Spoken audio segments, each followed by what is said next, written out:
자, 기독교 강요 우리 책으로는 104쪽입니다. 어떻게 기도해야 할까요?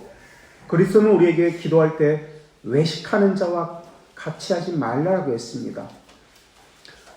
외식을 이야기할 때 내적인 것과 외적인 것이 서로가 다른 상태를 외식이라고 하죠. 마음과 행위가 다른 것. 그래서 마태복음에 보면은 구제할 때 외식한다. 마태복음 6장 2절에서 기도할 때 외식한다. 6장 5절에서 금식할 때 외식한다. 라는 것을 이야기하고 있습니다. 그래서 외식과 관련해서 구제, 기도, 금식을 이야기합니다. 그러니까 기도의 목적은 사람들에게 알리지 말라, 보이려고 하지 말라, 자기 과시의 수단으로 삼지 말라라는 것을 말하고자 하는 겁니다. 외식이라는 것은. 그래서 우리가 지지난 시간에 골방에서 기도하라는 의미가 무엇인지를 이미 살펴서 8가지로 그 8가지 의미가 있다는 것을 우리가 살펴보았습니다. 이방인과 같이 중언부언을 하지 말라라고 하셨습니다. 그러면 도대체 어떻게 기도해야 할까요? 우선 하나님의 뜻에 맞추어서 기도해야 합니다. 이게 기도의 규칙 또는 기도의 자세 첫 번째인 경외를 이야기하고자 합니다. 라는 것을 이야기합니다. 그래서 첫 번째 기도의 규칙 또는 기도의 자세 경외를 여기서 이야기합니다. 우리는 기도할 때 하나님과 대화하는데 합당한 알맞은 마음과 자세를 가지고 기도해야 합니다.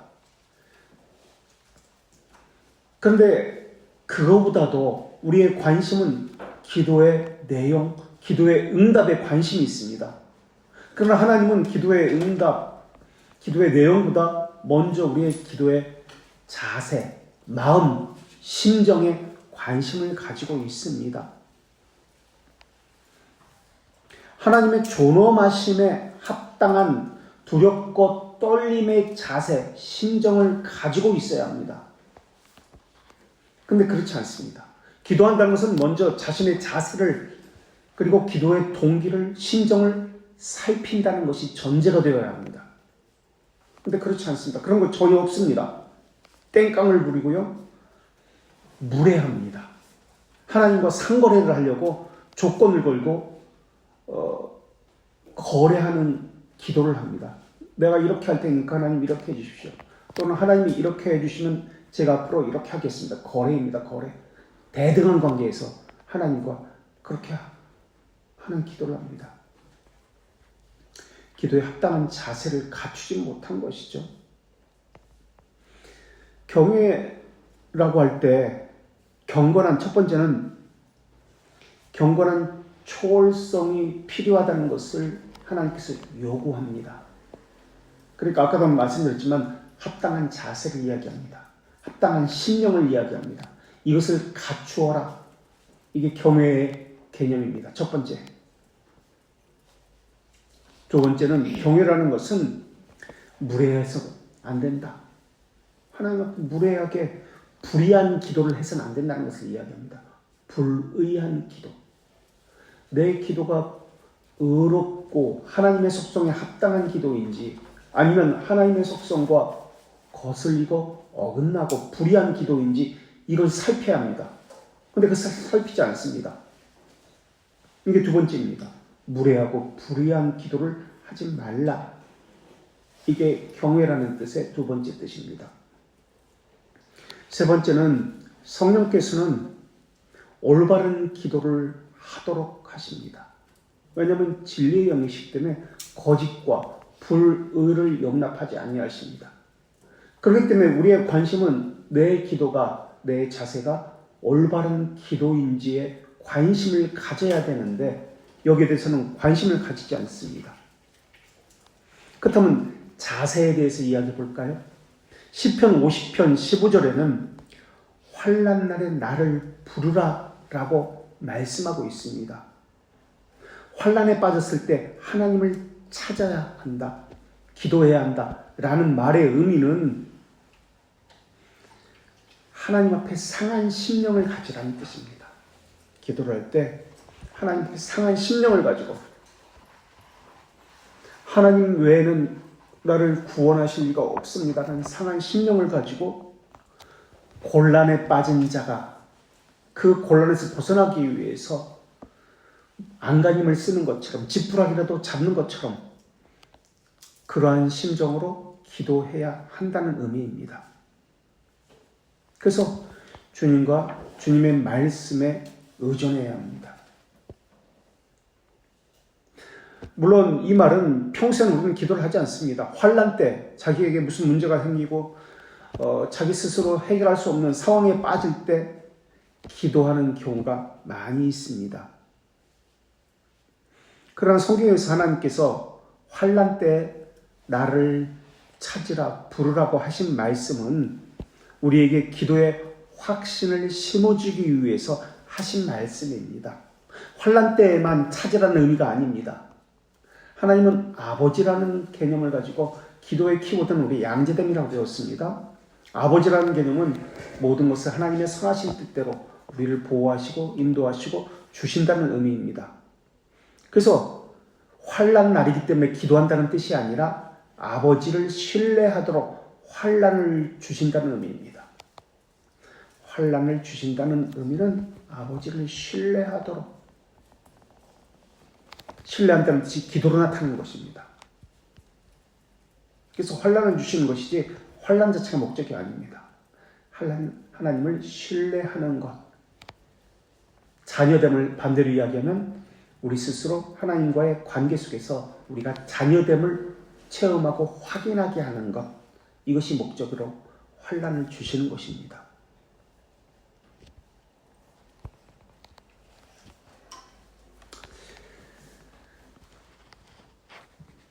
읽어보겠습니다. 우리는 고민과 걱정으로 기도를 시작하기도 합니다. 그래서 우리는 우리 열망을 올리는 것으로 기도를 시작하죠. 우리 상황 속에서 우리가 처한 문제 속에서 우리의 열망을 올리는 것으로 기도를 시작합니다. 그러나 자기 문제, 자기 기도 제목 자체를 하나님께서는 뛰어넘게 하십니다. 그것으로 시작했지만 그것은 하나님이 원하시는 것이 아니기 때문에 그렇습니다. 누군가에게 하소연하고 싶고 말하고 싶어서 견딜 수 없을 때 번민하면서 기도를 드립니다. 이 세상을 초월한다는 것은 아까 경건한 초월성이 필요하다고 했습니다. 경외에는 이 세상을 초월한다는 것은 근심이 없다는 말이 아니라 근심을 통해서 더 열심히 기도하게 한다는 뜻입니다. 근심이 목적이 아니에요. 아까도 환난이 목적이 아니라고 말한 것처럼 근심이 목적이 아닙니다. 이것은 기도의 시작일 뿐입니다. 자기 문제가 기도의 시작이다.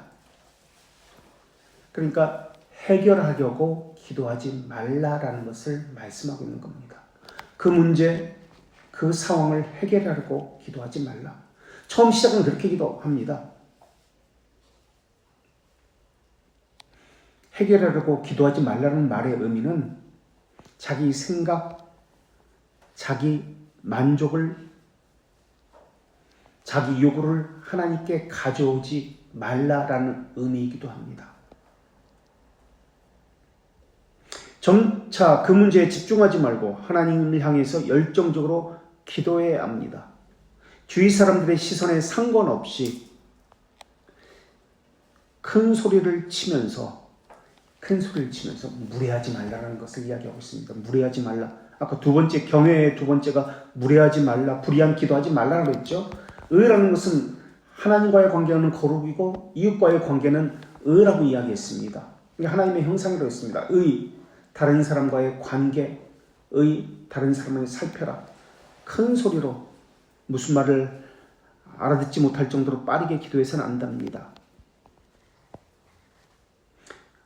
어리석고 사악한 감정에 빠져서는 안 된다는 것을 이야기합니다. 자칫하면 자기 최면에 걸리는 경우도 있습니다. 이 말의 의미는 허망한 것을 붙들지 말라. 자기 최면, 허망한 것을 붙들지 말라. 그래서 오후에 하자고 했으니까 오후에 자기 소리를 성령님의 소리로 듣는 경우가 많이 있습니다. 자기 음성을 성령님의 소리로 듣는 경우가 많이 있는데 그 이야기를 좀 하려고 합니다. 이게 성령님의 말씀인지 아니면 말씀을 듣다가 또는 기도를 하다가 자기 음성을 듣는지 그 이야기를 좀 하려고 합니다. 자칫하면 자기 최면에 걸리는 경우도 많습니다. 그러다가 혀가 꼬여서 이상한 소리를 발할 수도 있습니다. 이 이야기도 이제 방언에 관해서인데 이 이야기도 오후에 좀 하겠습니다.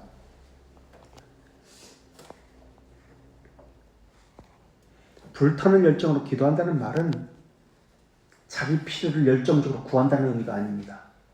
뜨겁게 기도한다는 말은 자기 필요를 열정적으로 구한다는 의미가 아니라 하나님의 뜻이 내게서 이루어지기를 열렬하게 사모한다는 뜻이 불타게, 열렬하게 뜨겁게 기도한다는 뜻입니다.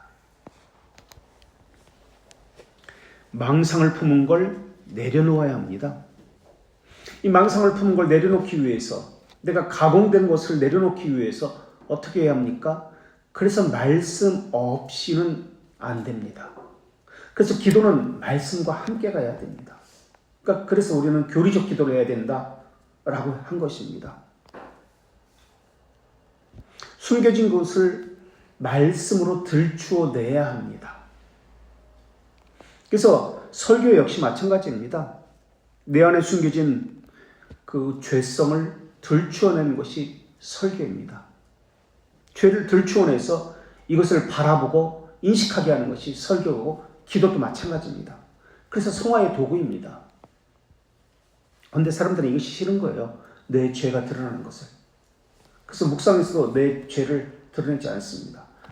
묵상은 말씀으로 나를 살피는 것이거든요. 내 안에 숨겨진 죄를 돌아보는 것이 묵상인데 죄를 드러내지 않습니다. 그냥 두리뭉실하게 나라고 이야기하지 않고 사람들이 이렇게 표현해버려요. 묵상을 할 때. 자신의 마음을, 죄성의 그 마음을 닫아버립니다. 그리고 완악하게 합니다. 이것을 위선이라고 얘기합니다. 근데 묵상을 할 때 그런 경우가 너무나 많이 있습니다. 그리고는 설교자를 공격합니다. 자신에게 죄를 지적하는 것이 싫기 때문에. 자기 자존심, 숨겨진 죄악을 감추기 위해서입니다. 그리고 자기 자존심이 하나님 말씀보다 우선합니다. 그래서 자기 자존심을 지키려고 합니다. 그래서 설교를 보면 성경에 스데반의 설교와 베드로의 설교가 있습니다. 둘 다 성령님이 역사한 겁니다. 그러나 베드로의 설교는 성령님이 역사하자 회개합니다. 그러나 스데반의 설교는 성령님이 역사하자 그들은 이를 갈면서 죽이려고 돌을 들고 쳤습니다. 이 둘 다 성령님의 역사예요. 기도는 마찬가지예요. 성령님의 역사면 회개하거나 내 안에 죄성이 들어갑니다. 그래서 분노합니다. 기도하는 가운데 계속해서 읽겠습니다. 항상 말씀을 가지고 자신의 생각을 정리할 수 있어야 합니다. 그래서 기도는요, 제가 설교도 그렇고 말이 빠른 편인데, 기도는 더듬어가는 기도를 해야 합니다. 그러니까 내가 처음에 어떤 기도를 했는지 나중에 더듬어서 기억할 수 있도록, 생각날 수 있도록, 다시 말할 수 있도록 더듬어가는 기도를 해야 합니다. 자신의 생각을 정리하는 기도해야 합니다. 그래서 자기가 먼저 한 기도를 나중에 더듬어서 할 수 있는 기도. 이게 올바른 기도입니다. 발걸음을 내딛는 것 같이 기도도 단거리가 아닙니다. 마라톤입니다. 자신의 기도 내용이 하나님의 성품을 근거해 보았을 때 합당한지 살펴보아야 합니다. 그래서 성령님께서 올바른 기도를 하도록 도우신다는 뜻입니다. 이것이. 여기 세 번째죠. 경외의 세 번째 뜻. 성령께서 올바른 기도를 하도록 도우신다. 이게 경외의 세 번째 뜻을 여기서 지금 이야기하고 있습니다. 이 기독교 강요에서는 이런 설명이 자세히 나옵니다. 그 원래 책에서는 기독교 강요. 그런데 지금 이 책에서는 간단하게 요약해서 나온 책이기 때문에 자세히 설명하지 않고 한 줄로 알 수 없을 정도로 스르륵 넘어가요. 예를 들면, 그래서 교리와 기도는 밀접한 관계를 가지고 있다. 하나님의 성품과 합당한지 살펴야 한다라는 의미로 교리와 기도는 밀접한 관계를 가지고 있다는 것을 이야기했습니다. 예를 들면서 자신의 자녀가 대학교 입학원서를 제출하고 이를 위해서 기도한다고 합시다. 장학생이 되어야 되려고 아니면 합격하게 되려고 기도할 수도 있습니다. 부모기 때문에 당연히 대학에 직장에 합격하게 해달라고 기도하죠. 당연히. 그런데 이 모든 기도는 하나님의 성품에 어긋납니다. 왜요? 기도는 의로운 기도여야 하기 때문에 그렇습니다. 관계를 생각해야 하기 때문에 그렇습니다. 나만 아는 것이 아니라 다른 사람과의 관계도 살펴야 하기 때문에 그렇습니다. 기도를 통해서 무엇이든지 하나님께 구하라고 말씀하셨습니다. 무엇이든지라는 말의 의미는 정말 무엇이든지라는 뜻이 아닙니다. 여기서 무엇이든지라는 뜻은 하나님의 뜻에 합당한 것을 구하라는 뜻입니다. 하나님의 뜻에 합당한 모든 것입니다. 내가 원하는 모든 것이 아니라 하나님의 속성에 합당한 모든 것입니다. 그러니까 교리를 모르고는 기도도 잘못된 기도를 할 수밖에 없습니다. 이렇게 나오게 되어 있습니다. 교리를 모르고는 잘못된 기도를 한다는 것은 성령님이 역사하는 기도가 아닙니다. 라는 의미일 수 있습니다. 그래서 이것도 오후에 성령께서 기도와 어떻게 교리와 연결시켜서 기도하게 하시는지 또 살펴보겠습니다. 우리는 기도할 때 성령님께서 좀 이따 이야기하겠지만 성령님의 말할 수 없는 탄식이라는 개념을 가지고 우리의 연약함을 성령님이 도우신다는 이 개념을 가지고 내 대신 성령님이 대신 기도하시구나 라고 생각합니다. 또는 우리 연약함을 도우신다고 그러니까 내가 기도를 이렇게 하면 그 잘못된 기도라면 성령님은 다시 그 기도를 고쳐가지고 바르게 하나님 앞에 다시 기도하신다라고 생각합니다. 그런 뜻이 전혀 아닙니다. 성령님이 우리를 깨우치신다라는 것은 새로운 것을 주신다는 뜻이 전혀 아닙니다. 이러한 것은 이제 교리 문답서를 통해서 분명히 밝히고 있는데 찾아보게 될 겁니다. 성령님은 우리가 이미 배운 것을 생각나게 하시는 분입니다.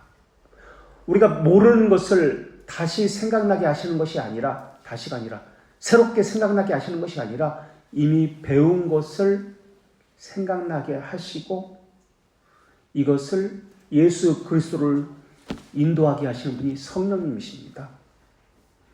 전혀 없는 곳에서 무언가 갑자기 떨어지고 이런 것이 아니에요. 근데 우리는 갑자기 떨어지는 것처럼 우리가 잘못한 것을 성령님이 고쳐서 수정해서 하나님께 다시 기도하는 것처럼 이렇게 생각합니다. 전혀 아닙니다.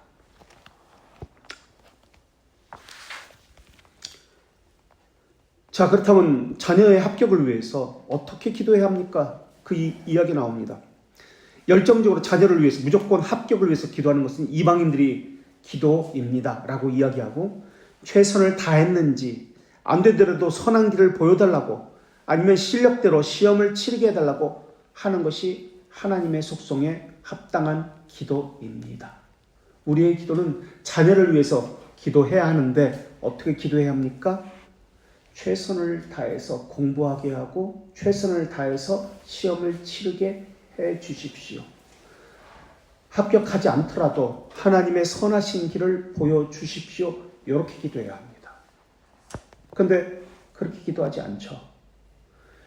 수능 때만 되면은 전 교회가 그 당일날 시험 시간에 맞춰가지고 100분 기도하고 10분인가 20분 쉬고 50분 기도하고 또 20분 쉬고 이렇게 해요. 이 원숭이 장난이에요. 모든 교회가 그렇게 해요. 그리고 요 중계동의 무슨 교회는 100일 기도를 시작하잖아요. 웬만하면 100일 기도 다 시작해요. 뭐 이게 절인지 어딘지 모르겠지만 하여튼 100일 기도를 다 시작해요. 그 기도의 제목은 뭐냐면 합격하게 해주십시오입니다. 모든 기도가 똑같아요. 절에서도 하고 교회에서도 합격하게 해주십시오. 근데 그 시험을 치르는 그 사람들이 다 기도를 하는데 어떤 사람은 절, 어떤 사람은 이 교회, 어떤 사람은 저 교회 모두가 기도를 해요.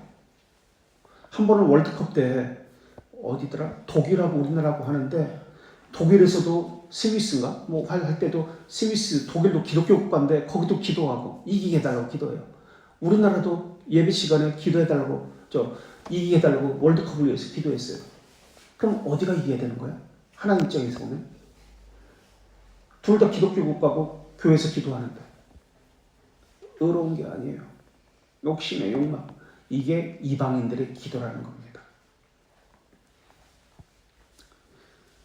그래서 지금 그렇게 이야기합니다. 이런 기도는 하나님의 뜻에 맞게 기도해야 합니다. 속성과 관련되어지죠. 하나님의 뜻이 자신에게 나타나도록 간구하는 것이 기도입니다. 하나님의 뜻이 하늘에서 이루어진 것 같이 땅에서도 이루어지리이다. 이것이 우리 기도의 자세입니다.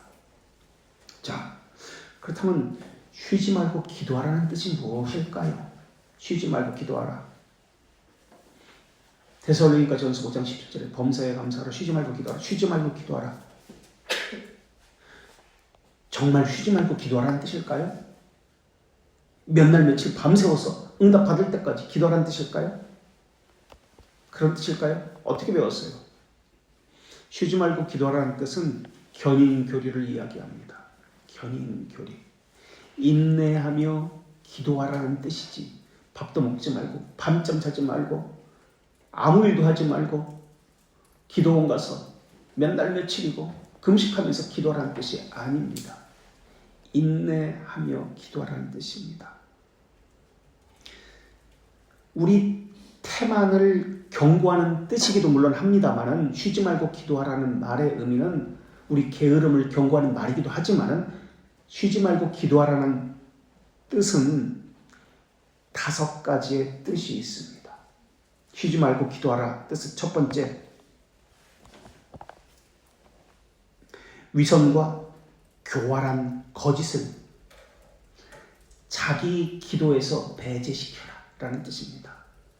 위선, 거짓을 배제시켜라. 시편 145편 18절에는 자기에게 간구하는 모든 자라고 했습니다. 곧 진실하게 간구하는 모든 자에게 가까이 하시느니라 라고 했습니다. 진실하게 간구하는 모든 자에게 가까이 하신다고 했습니다. 이 뜻입니다. 첫 번째 뜻이 진실하게 기도하는지 살핀다는 뜻이 쉬지 말고 기도하는 뜻입니다. 자신의 추악함을 가지고 기도하지 말라. 진실함이 아니죠. 올고듬이 아니죠. 이것은 거짓을 가지고 하나님 앞에 내놓지 말라. 성경은 죄인의 기도를 듣지 않는다고 하셨습니다. 이게 첫 번째 뜻입니다. 두 번째, 쉬지 말고 기도하라는 뜻은 항상 하나님을 의식하고 하나님 앞에서 하나님에게 바른 자세를 가지고 순종의 삶을 살라는 의미입니다. 쉬지 말고 기도하라는 뜻은 항상 하나님을 의식하고 하나님 앞에 바른 자세를 가지고 순종하는 삶을 살라는 의미입니다. 그러니까 모든 의식에 깨어서 하나님을 인식하는 삶을 살라. 이게 쉬지 말고 기도하라는 뜻입니다. 그러니까 기도에 관심을 갖는 것이 아니라 쉬지 말고 하나님 앞에서라는 것에 관심을 갖고 있습니다. 근데 우리는 기도에 관심을 갖고 쉬지 말고 기도해라. 그래야 응답받는다고 생각합니다. 쉬지 말고 기도하라는 뜻은 그런 뜻이 아닙니다. 그래서 이것이 두 번째로 하나님 앞에서 모든 일을 행하라. 그래서 이것을 먹든지 마시든지 무엇을 하든지 라는 개념입니다. 먹든지 마시든지라는 것은 우리는 의식을 하지 않고 합니다. 자연스럽게 자신의 본능에 의해서 합니다. 이런 자신의 본능에 의해서 하는 것조차 하나님을 인식하며 하나님 앞에서 하라라는 개념입니다. 기도 역시 마찬가지입니다. 이게 두 번째, 쉬지 말고 기도하라는 뜻입니다. 세 번째, 쉬지 말고 기도하라는 뜻은 근신하고 항상 깨어 있어라 하는 뜻입니다. 근신하고 깨어 있어라. 무엇을 하든지 하나님의 뜻을 살펴야 합니다. 라는 뜻이 쉬지 말고 기도하라는 뜻입니다. 무엇을 하든지 쉬지 말고 하나님의 뜻을 살펴야 합니다. 왜 살핍니까? 순종하기 위해서입니다. 하나님의 뜻을 살핀다는 뜻은 무엇입니까? 교리와 연결되어 있습니다. 이거 역시 하나님을 바르게 하는 것과 연결되어 있는 것이 기도입니다. 그 다음 쉬지 말고 기도하라는 뜻은 네 번째로 어떤 일에서든 어떤 상황에서든 만사를 하나님으로부터 기대하라 라는 의미입니다. 이 모든 것들이 우리에게 주어진 모든 상황들이 하나님으로부터 일어났습니다. 그렇기 때문에 그 모든 일에 있어서 하나님을 인식할 뿐만 아니라 하나님의 지혜와 섭리를 인정하고 찬양하고 하나님의 뜻에 내가 맞춰야 합니다. 라는 뜻입니다. 이게 쉬지 말고 기도하라는 뜻입니다. 그래서 섭리주라는 개념이죠. 섭리주 하나님. 이게 네 번째 뜻입니다. 쉬지 말고 기도하라는. 다섯 번째, 쉬지 말고 기도하라는 뜻. 다섯 번째는 가증한 것을 하나님 앞에 놓지 말라라는 뜻입니다. 가증한 것을 하나님 앞에 놓지 말라. 숨깁니다. 가증한 것을 가지고 하나님 앞에 기도합니다. 이것을 지속적으로 내 안에서 제거하라 라는 뜻이 쉬지 말고 기도하라는 뜻입니다. 이사야 1장 15절에 보면은 너희가 많이 기도할지라도 내가 듣지 아니하리니 이는 너희의 손에 피가 가득함이라 라고 말씀하고 있습니다. 밤새워서 기도하고 쉬지 않고 기도하고 금식 기도해도 우리 손에 죄가 피가 가득하면 하나님은 듣지 않는다라고 하셨습니다. 또 예레미야 11장 우리 7절과 8절 한번 좀 누가 읽어봐 주시겠어요? 예레미야 11장 7절과 8절의 말씀은 이런 내용입니다. 각각 그 악한 마음에 강팍한 대로 행하였으므로 내가 그들이 부르짖을지라도 듣지 아니하리라 라는 말씀입니다. 우리 7절과 예레미야 11장 7절과 8절 한번 큰 소리로 읽어주시겠습니까? 어떤 분?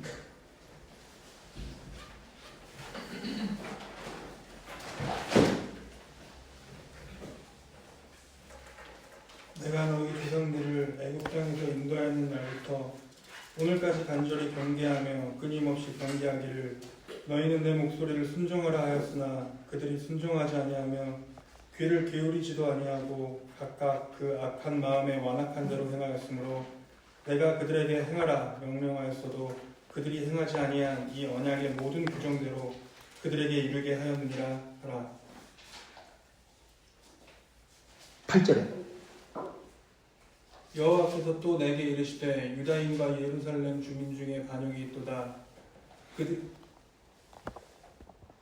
여기? 네? 8까지 읽었어요? 각한 그 마음에 강팍한 대로 행하였으므로 내가 그들이 내게 부르짖을지라도 내가 듣지 아니하라. 그 말씀이 나왔어요? 그들에게 행하라 명령하였어도 그들이 행하지 아니한 완악한 대로 행하였으므로 네, 완악한 대로 행하였으므로 그들이 내게 부르짖을지라도 내가 듣지 아니하리라. 그렇죠? 안 나와요? 내가 어저께도 찾아봤는데 11절에 있어요? 11장 7절 8절이 아니고 그들이 내게 부르짖을지라도 내가 듣지 아니할 것인지. 아 그렇구나. 내가 어제 저녁에도 찾았는데 내가 옮겼을 때 잘못 썼나 보다. 네. 이렇게 5가지 쉬지 말고 기도하라는 뜻이 있습니다. 몇 장 몇 절이요? 11장 11절.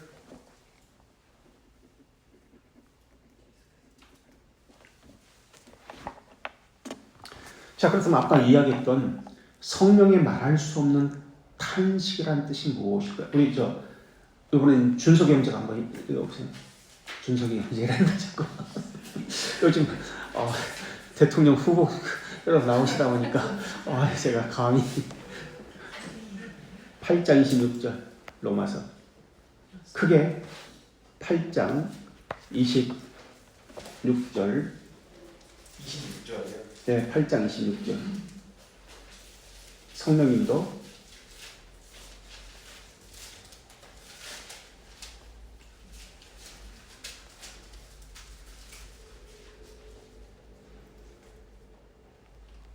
이와 같이 성령도 우리의 연약함을 도우시나니 우리는 마땅히 기도할 바를 알지 못하나 오직 성령이 말할 수 없는 탄식으로 우리를 위하여 친히 간구하시느니라. 예, 다시 묻습니다. 성령님이 우리를 대신해서 기도하는 것입니까? 그렇게 생각하세요? 성령님이 우리는 기도 안 해. 그래도 성령님이 우리를 대신해서 기도하십니까? 이 말할 수 없는 탄식으로 우리의 연약함을 도우신다고 했습니다. 우리가 기도할 바를 빌 바를 알지 못해도 성령님이 말할 수 없는 탄식으로 우리를 위해서 친히 간구하신다고 했습니다. 이 말의 의미가 무엇일까요? 성령님이 우리를 대신해서 기도하신다는 뜻일까요? 아니면 우리가 기도를 잘못해도 성령님이 그 기도를 받아가시고 바꾸어서 수정해서 올바른 기도로 바꾸어서 다시 기도를 올린다는 뜻일까요? 아니면 세 번째, 우리가 연약해서 기도하지 못할 때 성령님이 우리에게 힘을 주셔서 우리가 기도할 수 있게 받쳐주시는 능력과 힘을 주신다는 뜻일까요? 어떤 뜻일까요? 1, 2, 3, 4번 답 없다. 무엇일까요? 우리 대표님 몇 번? 다시 한번.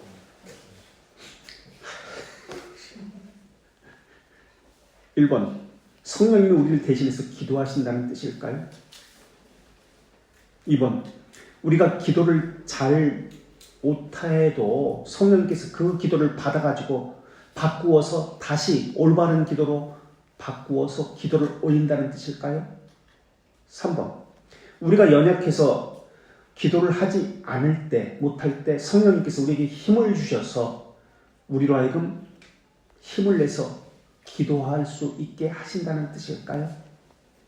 3번. 4번 답 없다. 몇 번일까요? 3번?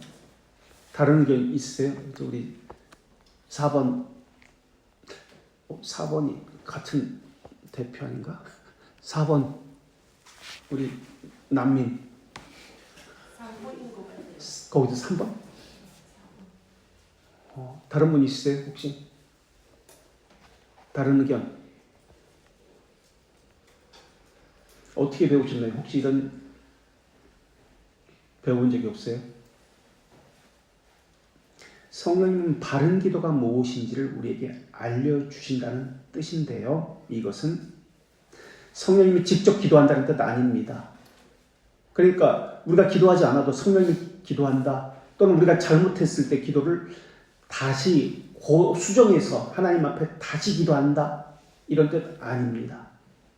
우리가 연약했을 때 우리에게 힘을 주셔서 능력과 에너지와 의지를 주셔서 기도하게 하신다. 그런 뜻. 우리 저분을 뭐라고 이야기해야 되나? 우리 멀리서 오신 분 왜 아니라고 생각하세요?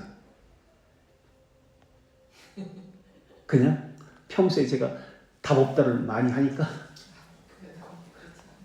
왜 아니라고 하셨잖아요 지금. 그러니까 이유가 왜 아닙니다. 왜 아닌데 이유가 에너지나 이런 거 주시는 성령님 아니시죠? 뭐라고요? 안 들렸어요. 하나님께서 이렇게 에너지를 주거나 에너지 주시는 힘을 주셔서 기도할 수 있게 하시는 분이 아니시죠? 아니기 때문에. 예. 그것도 맞습니다. 성령님은 직접 기도하지 않습니다. 우리 대신 기도하지 않습니다. 뜻입니다. 또 잘못된 기도를 수정해서 하는 것도 아닙니다. 성령님이 우리 대신 쟤 기도하네. 참 속이 터져. 탄식하고 애통해하고 그거 아닙니다. 그럼 여기서 탄식하고 우리 연약함을 도우신다. 우리가 마땅히 기도를 어떻게 할지 모르는데 우리 연약함을 말할 수 없는 탄식으로 돕는다. 친히 간구하시다. 이게 무슨 뜻입니까? 5가지 뜻이 있습니다. 5가지 좋아하네요. 5가지 내서 성령께서 우리 마음에 확신과 소원과 탄식을 일으키신다는 뜻입니다. 성령님이 탄식한다는 뜻이 아니라 우리 안에서 우리가 기도할 때 확신, 기도에 대한 확신, 우리가 기도에 대한 소망, 열망, 우리가 기도를 하면서 상한 심정, 탄식, 자신에 대한 탄식을 일으킨다는 뜻입니다. 이게 첫 번째 뜻입니다. 두 번째는 우리의 능력으로는 불가능합니다. 우리는 하나님을 이해할 수 없습니다. 하나님이 알려주셔도 성령께서 말씀하여 인쳐주시지 않으면, 조명해 주시지 않으면 우리는 하나님의 말씀을 이해할 수도 없고 들을 수도 없습니다. 그래서 두 번째는 우리 능력으로는 불가능한 하나님의 뜻을 생각나게 깨닫게 하신다는 뜻입니다. 왜? 성령께서 조명하시고 깨닫게 하시기 때문에. 그래서 두 번째, 성령님이 탄식한다는 뜻은 이 로마서 8장 26절의 뜻은 우리 능력으로 불가능한 하나님의 뜻을 생각하게 하신다라는 뜻입니다. 세 번째는 우리 자신은 게으름에 빠집니다.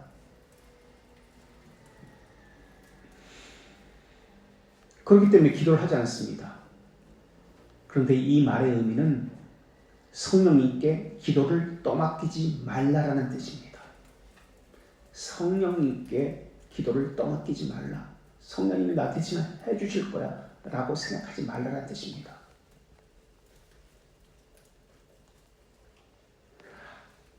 하나님께서 알아주실 때까지, 알아서 해주실 때까지 기도하지 않아도 하나님은 아시잖아. 내가 기도한다고 해도 하나님의 뜻이 아니면 이루어지지 않아. 내가 기도를 안 해도 하나님의 뜻이면 이루어져. 그래서 하나님께서 알아서 해주실 거야. 내가 기도하지 않아도. 하나님께서 알아서 해주실 때까지 기다려라 라는 말의 뜻이 아니다 라는 말입니다. 기도에 무기력하고 게으르고 침체된 자신의 영혼에 대해서, 자신의 상태에 대해서 혐오하라 라는 뜻이 바로 이 세 번째 뜻입니다. 무기력하고 침체되고 나태한 자신의 영혼에 대해서 혐오하라 라는 뜻이 성령이 말할 수 없는 탄식이라는 뜻입니다. 여기 세 번째 뜻입니다. 네 번째, 성령이 말할 수 없는 탄식이라는 말의 의미는 네 번째로 성령은 진리의 영이십니다.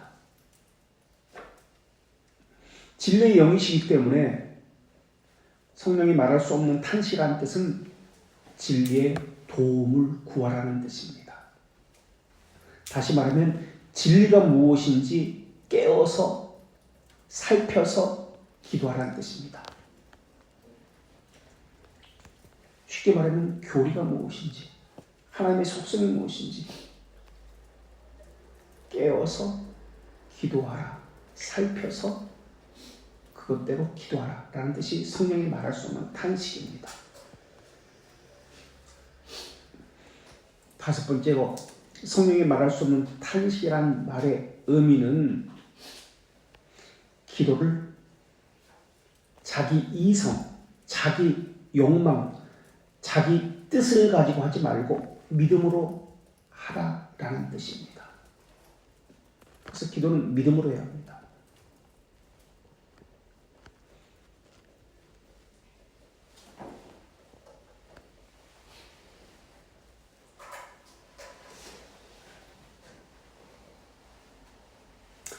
우리는 성령이 말할 수 없는 탄식을 성령께서 탄식하고 기도하신다는 뜻으로 생각합니다.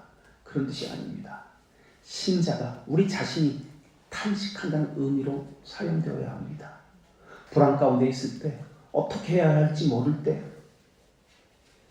말할 수 없는 탄식을 하면서 하나님의 자비하심을 소망해야 한다는 뜻으로 성령이 말할 수 없는 탄식이라는 개념을 쓰고 있습니다. 그래서 이 기도가 무관심한, 내 말은 나태한, 불순종하는 불의한 기도로 흘러가지 않도록 해야 합니다 라는 뜻입니다. 이게 성령이 말할 수 없는 탄식이라는 뜻입니다.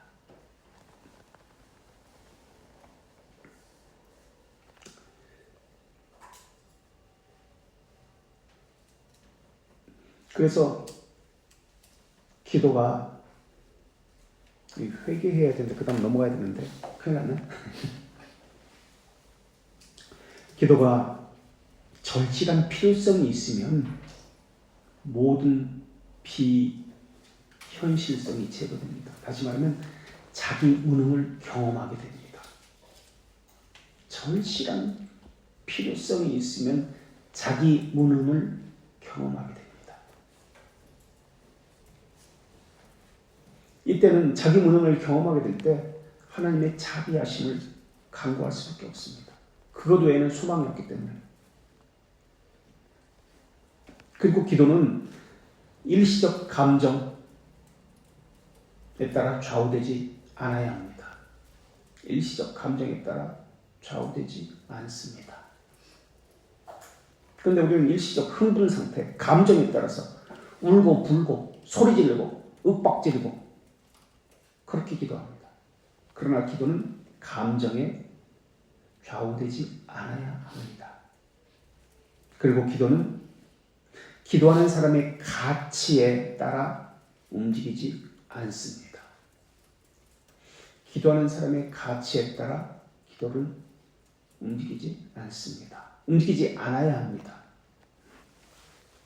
자신의 능력, 보통 이렇게 이야기하죠. 사람들은 내가 여전도 회장을 몇 년 했는데, 내가 기도를 금식 기도를 몇 년 얼마나 했는데, 내가 봉사를 교회에서 얼마나 했는데 하나님 내게 이럴 수 있습니까? 자기 가치를 가지고 하나님 앞에 이야기합니다. 다 잘못된 기도예요. 하나님 그런 기도 듣지 아니하십니다. 여기까지. 그 다음 이제 두 번째 자세인 회개해야 한다. 다음 주에 이어서 하겠습니다. 혹시 질문이나 나누고 싶은 거 있으세요?